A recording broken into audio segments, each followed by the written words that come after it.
Nigeria has taken another IMF loan, this time for $2.5 billion, bringing Nigeria's total debt obligations to over $110 billion.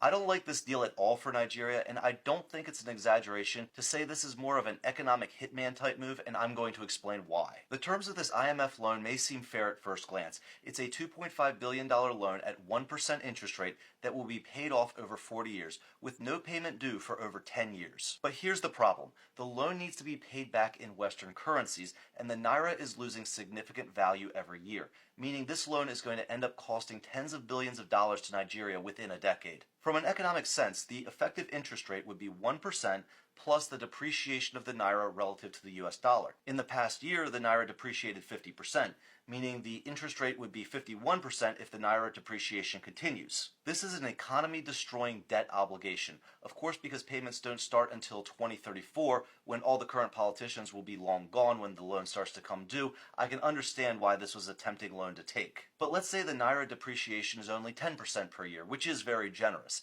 Even in this best-case scenario, that means by 2034, the principal in this loan will effectively grow from $2.5 billion to $7 billion.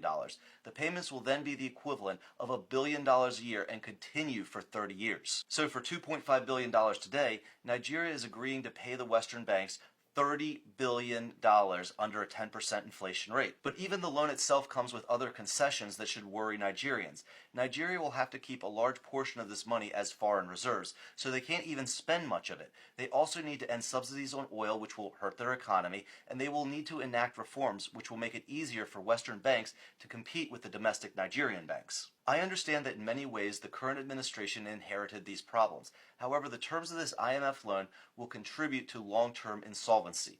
Nigeria has far too many assets, both in raw resources and a talented labor pool, to be in this debt spiral. And the longer they stay reliant on Western banks, the longer Nigeria will operate below their economic potential. But I want to know what you guys think. Do you think Nigeria should have taken this loan and agreed to the reforms that came along with it?